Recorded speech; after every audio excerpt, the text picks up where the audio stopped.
Good morning, students. I'm here with the new chapter of geography, that is human resources. Dear students, in first chapter, resources, we have learned little bit about human resources. In this chapter, we will elaborate this topic. Let us see what is human resources.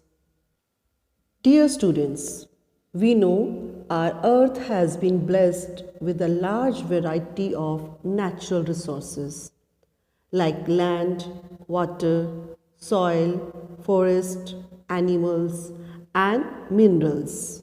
And these natural resources becomes important only when people find it useful. Human resources or people are the most important resource of this planet because human can discover, develop, enhance, utilize and convert these natural resources into useful articles. Thus, human beings are the greatest resource on earth and they develop these resources as per their requirements. In ancient times, most of the work was done manually. Thus, the total number of people living in a country decides the strength of that country. More people means more production and more prosperity. Nowadays, more stress is given on human skills rather than on the number of people. Here, by skills, we mean the capability and the capacity to convert natural resources into useful products. The capacity of the people depends upon the following factors. First, human being must be literate and should have technical, vocational and professional skills. They must be provided with proper tools and machines.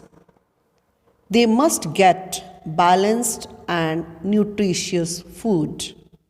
Any country which wants to progress must take care of its natural as well as its human resources.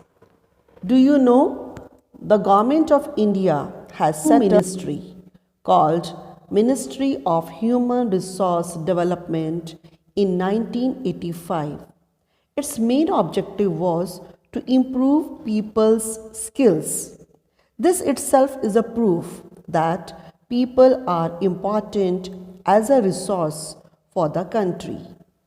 On 20th July 2020, it was renamed as Ministry of Education.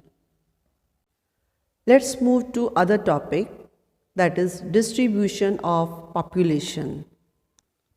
The way in which people are spread in different parts of the country is known as the pattern of population distribution. Dear students, we know very well that natural resources are unevenly distributed. Similarly, human resources are not equally distributed across the world.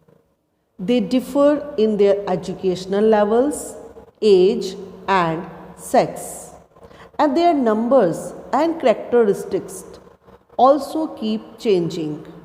People mostly live in those areas which are productive, accessible and rich in natural resources.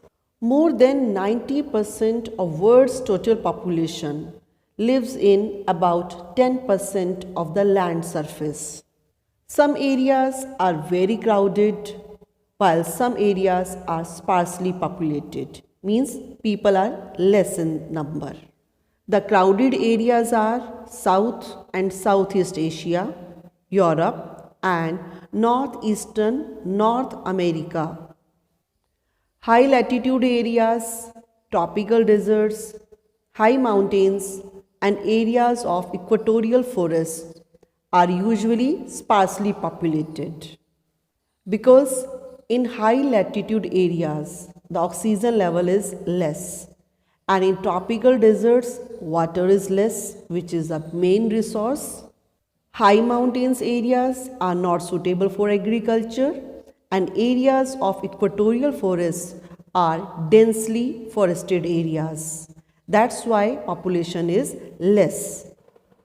The population is more on the north of equator than the south of equator. Almost 3/4 of the world's population lives in two continents of Asia and Africa. And around 60% of people of world stay in just 10 countries. All these countries have more than 100 million people, and these countries are Japan, Nigeria, Russia, Bangladesh, Pakistan, Brazil, Indonesia, USA, India, and China. Moving on the next topic, let's understand the concept of density of population. Density basically defines the number of things or people in unit area. The number of people living in a unit area of the Earth's surface is calculated as population density.